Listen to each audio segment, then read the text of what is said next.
buenos días. Yo vengo de hace unos meses de un campo de exterminio. Vengo de Auschwitz, donde vi 2 toneladas de cabellos de mujeres judías. Vengo de ver hornos crematorios, donde participaron 8.000 intelectuales como criminales de guerra, hijos de la patria, hijos malditos de la patria de este gran hombre llamado Carlos Marx, que hoy le rendimos homenaje a su obra. Me atreví a ser decano de la Facultad de Ciencias Humanas porque dentro de mis proyectos era construir una clínica de lazo social para la atención de víctimas de desaparición forzada. Aún no hay oídos ni un trabajo clínico para ellas. Junto a la Facultad de Artes hemos construido instalaciones artísticas para trabajar el duelo, la melancolía infinita y los estados de vértigo en que se encuentran estos seres humanos por haberse atrevido a luchar. Y digo esto porque esto me inspira desde muy pequeño. Cuando estudiaba en un colegio de jesuitas, entré a la biblioteca y en una parte decía libros malditos y prohibidos. Esos libros malditos eran el Manifiesto del Partido Comunista, El Capital de Marx, las obras completas de Freud y de Nietzsche. Por eso acudo a ellos para rendirle homenaje a este hombre.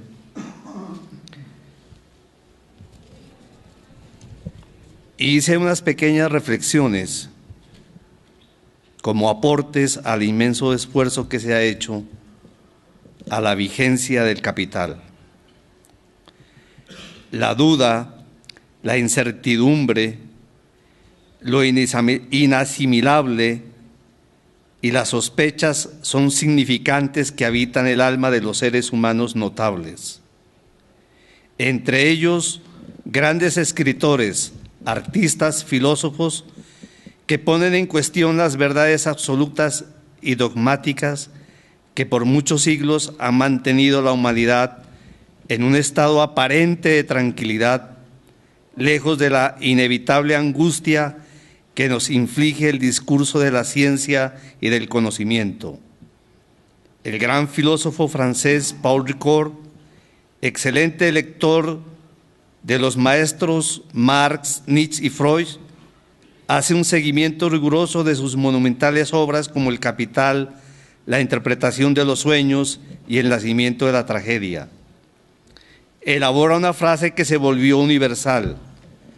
Los considera como los maestros de la sospecha.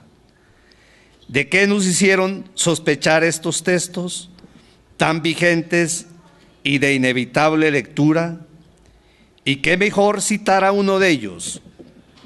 Si se ha inscrito en el tiempo, si ha perdurado durante 150 años, así moleste a los necios que anuncian el fin de la historia. El Capital de Marx sigue siendo una obra profundamente inquietante, radiográfica, histórica, no solo porque fue escrita en homenaje al sudor y la sangre de una clase social, sino porque aún sigue explicando fenómenos de enorme complejidad que tienen que ver con la vida económica de las naciones y que el manejo irracional de la producción y del capital financiero ha conducido a la miseria de millones y millones de seres humanos. La riqueza infinita de 800 familias dueñas de este capital financiero, amos absolutos del funesto destino de la humanidad.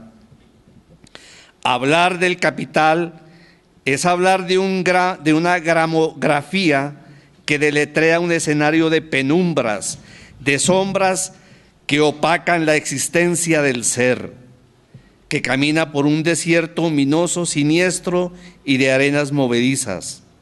El capital es metáfora de múltiples rostros sin rostros, apabullados por la explotación inmisericordia de los amos del mundo, de las máquinas, de las fábricas, de los bancos. El capital es una gramática de múltiples significantes: dinero, mercancía, dinero, mercancía, dinero, un círculo infernal sin retorno, producción, consumo, producción, un sistema molecular de infamias donde el hombre como sujeto del inconsciente trata de ser exterminado. Pero el capitalismo también es un discurso que atraviesa el cuerpo de los sujetos, se incuba en el alma, se adhiere al ADN. Si bien ya Nietzsche lo profetizaba en la transmutación de todos los valores, en el texto del Capital se reafirma la transformación perversa del paso del tiempo, del uso estético del tiempo. El tiempo se ha transformado en un fetiche más como la mercancía. Siguiendo a Freud, el fetiche es una perversión o un momento en el ser humano que hace suplencia a lo que le falta, tratando de obturar los vacíos estructurales de su condición. El escenario de este discurso es el mercado y el consumismo perverso. Es un tiempo sin tiempo, porque el afán maníaco por producir y acumular riqueza mata el deseo y el goce de vivir. Es un mundo de máquinas donde no existe ni el hombre ni Dios, porque estos han sido desplazados por una nueva religión llamada dinero. Nuestro destino ya ha sido trazado por el dominio del mercado. Pocos de nosotros escapa a la mercantilización, tal como lo dice la psicoanalista Joyce en el texto Intimidades congeladas, pues ya se habla de un capitalismo emocional y de un mercado de afectos, pues parte de nuestra libido amorosa ha sido capturada en la producción del capital y se consume, se gasta en modos de goce rentables para el capital financiero. El discurso capitalista engaña, nos dice Carmen Gallano en su texto El amor en la quiebra de los vínculos sociales, con la idea de lo posible del erotismo y de una satisfacción con el plus de goce del mercado, apuntando a un supermercado, a un hipermercado del amor y del deseo, borrando al sujeto como sujeto del deseo y homogenizándolo, volviéndolo un individuo competidor. Pero más, sin embargo, el discurso amor-pasión logra frenar este ímpetu perverso. Me refiero a las parejas que se atreven a amar más allá de los tiempos del capital, ya que el amor, a pesar de sus cargas de angustia inevitables, logra construir lazos humanos entre hombres y mujeres, y yo diría con mucho respeto entre hombres y hombres y mujeres, y quiero en este momento reivindicar lo que dijo la Corte Constitucional acerca de la adopción de niños por parte de parejas del mismo sexo, porque yo a los mojigatos y a la religión católica le tengo muchas preguntas que hacer. ¿Por qué hijos de parejas heterosexuales nacen homosexuales? ¿O es que qué pasa con las parejas heterosexuales? Eso es un paréntesis. Por lo tanto, el amor es el gran disidente del discurso capitalista y que viene a suplir lo que falta en la vida libidinal de los seres. El discurso capitalista, sin embargo, atraviesa otros escenarios y se mezcla con otros discursos, como el discurso mismo de la ciencia, que por cierto no es nada neutral, pues históricamente la ciencia se ha aliado con la tecnología y de esa curiosa alianza hemos heredado 2 guerras mundiales. La ciencia ha participado de la deshumanización del hombre, tanto el discurso médico como psiquiátrico, psicológico, son discursos de control y discursos normativizantes. Se han contaminado de ideología excluyente. De ahí se explica la actitud de la psicóloga cuando condujo al suicidio de Sergio en un colegio conocido de Bogotá, porque fue tratado como enfermo mental y simplemente era homosexual, una opción tan sagrada como la heterosexual. Curiosamente son ciencias sin sujeto, ya que la misma ciencia lo ha forcluido. Ya Freud y sobre todo Lacan cuestionaban el papel de la ciencia y el grado de objetividad, pues con objetividad ya no hay sujeto. El sujeto que ama, que desea, que enloquece, que sufre desde su singularidad más secreta.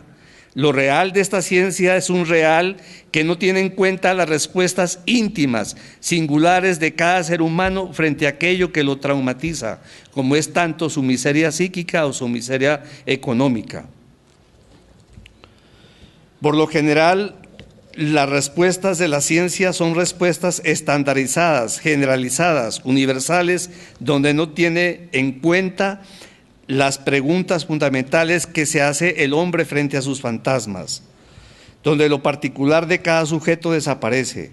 Cuando hablamos aquí del sujeto, hablamos del sujeto del inconsciente, el gran descubrimiento de uno de los sospechosos que he invitado a esta reunión, del doctor Sigmund Freud, donde hace alusión al inconsciente como una instancia psíquica donde habita lo reprimido, los sueños, el deseo, la sexualidad y la pulsión de muerte, pero también donde está el mínimo de fisura de su vacío, donde el sujeto puede construir una pregunta por el sentido de su sufrimiento, de su síntoma y de su trauma.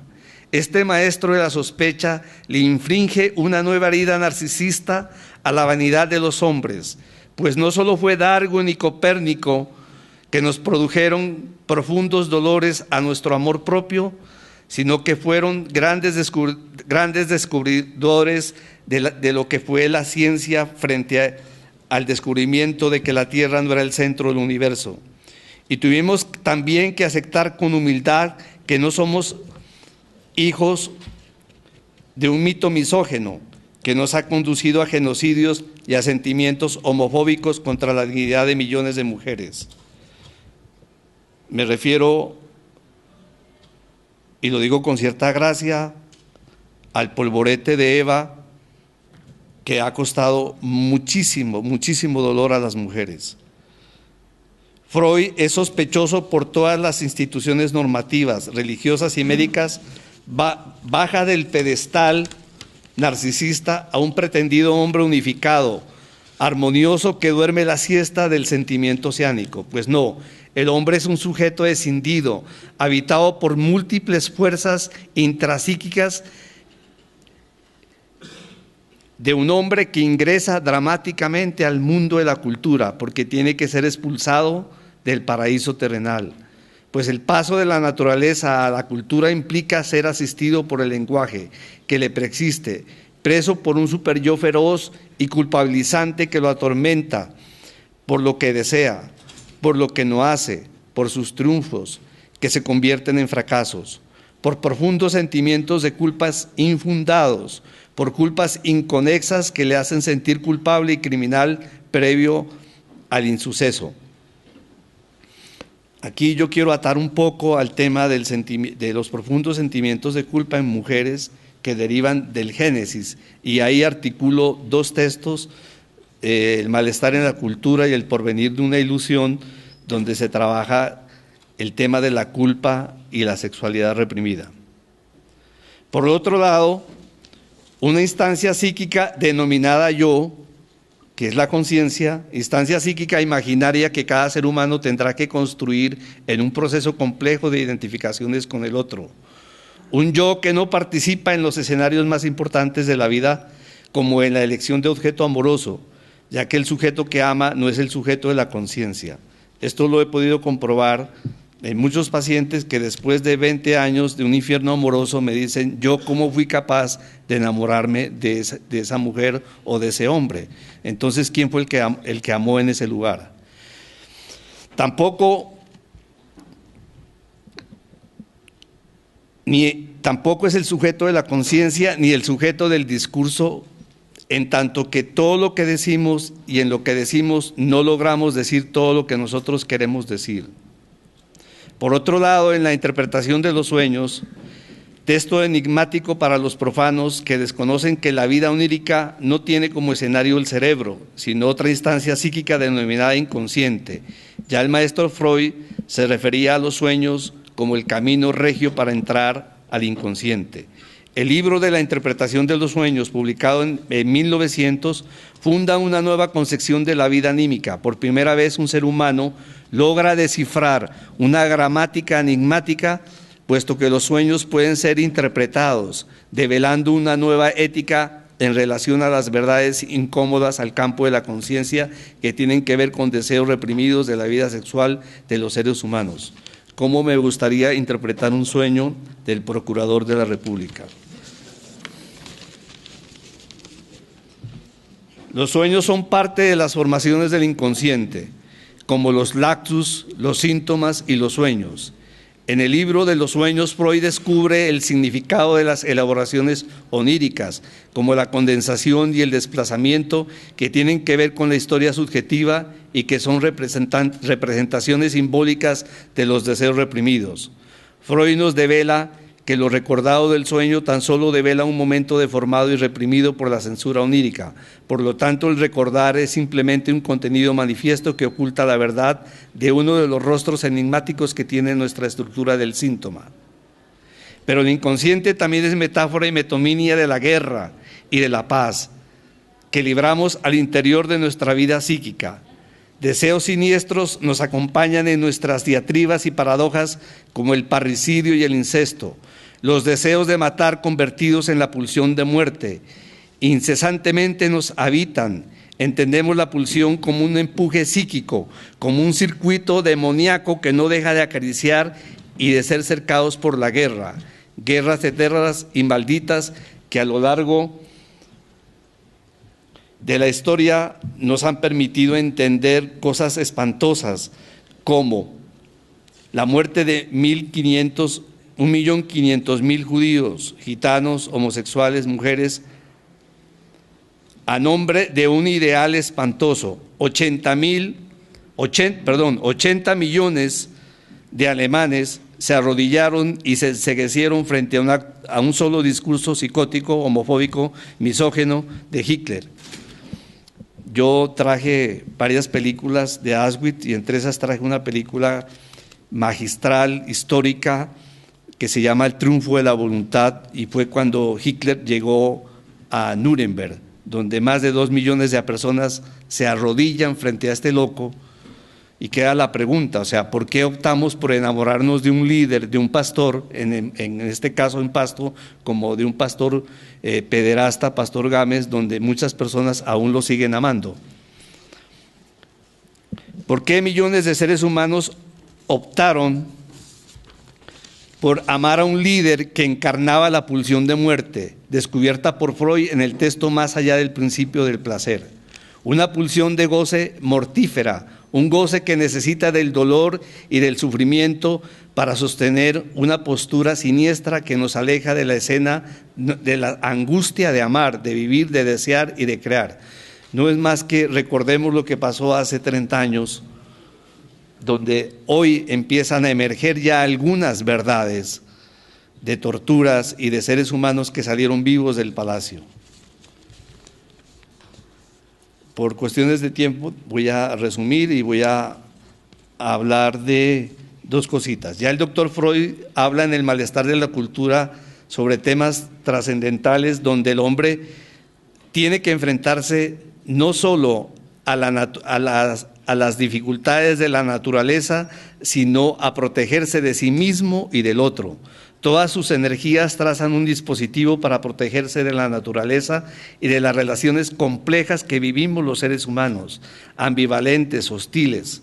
La naturaleza nos amenaza desde dos vertientes irreductibles, y por otro lado la finitud del organismo y el hiperpoder del destino.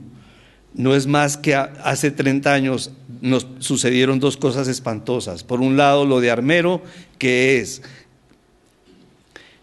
la actitud, no cayendo en temas de idealización de la naturaleza, si es buena o es mala, simplemente explotó un volcán, ¿sí? Y desafortunadamente murieron muchas personas, pero ya se sabía que iba a pasar eso, hubo negligencia del Estado, y por otro lado la pulsión de muerte desatada en el Palacio de Justicia. Y por otro lado, nuestro último invitado a la mesa de honor, donde beberemos variedad de vinos para embriagarnos de sus múltiples sabidurías y con su variedad de plumas que diseñaron la construcción de un hombre capaz de vivir y de sostenerse por sí mismo, sin la trascendencia de un amo superior, entre paréntesis, Dios o dioses. Poetizó la existencia inspirado en la tragedia fundante de los griegos. Nietzsche encarnó en el nacimiento de la tragedia el espíritu de los dioses vitales, como los músicos, entre paréntesis, Richard Wagner, y los poetas que danzan alrededor de la sabiduría y del vino, en nombre de Dionisios, como el gran personaje que reivindica y aprueba la vida en medio de un desierto. En medio de ese desierto construye su existencia despojado de antivalores como el cristianismo, que desde su comienzo constituye y se reclama en contra de la vida, pues de la vida hace una denigración del cuerpo y del amor y del deseo y del goce, pues repudiaba todo tipo de placeres. No sé si esto coincida porque me acabo de enterar que Dionisios ha sido expulsado de la Universidad Nacional los viernes desde las 2 de la tarde. Ese desierto también cabalga, en ese desierto también cabalga no el último hombre ni el superhombre, sino un hombre vital capaz de aceptar los miedos y los espectros de la vida. Aquí quiero descartar por todo lo que he leído de Nietzsche, que no tiene nada que ver con la tergiversación que hicieron los nazis de su vida. Un hombre que no se odiará a sí mismo, un hombre que no acepta el reposo, un hombre que puede hablar con la muerte y aceptar su falta en ser, un hombre distinto a lo imaginario del nacionalsocialismo. Nietzsche es un hombre capaz de enterrar a sus muertos y asistir de pie al ocaso del día, que traspasa y atraviesa el umbral de la disidencia sin rencores, frente a las sombras que opacan la existencia y que desdibujan la poética de vivir. Nietzsche es, por lo tanto, un hombre que hace de su dificultad y de su finitud una transmutación total de los valores construidos por el espíritu de la pesantez, me refiero al discurso capitalista y al resentimiento. Contrapone con su acto creador una respuesta vital que se llama escritura, donde participan lo apolineo y lo dionisíaco, que habitan en cada uno de nosotros, lo que en psicoanálisis se llama principio de placer y principio de realidad. Muchísimas gracias por haberme invitado y por haberme escuchado.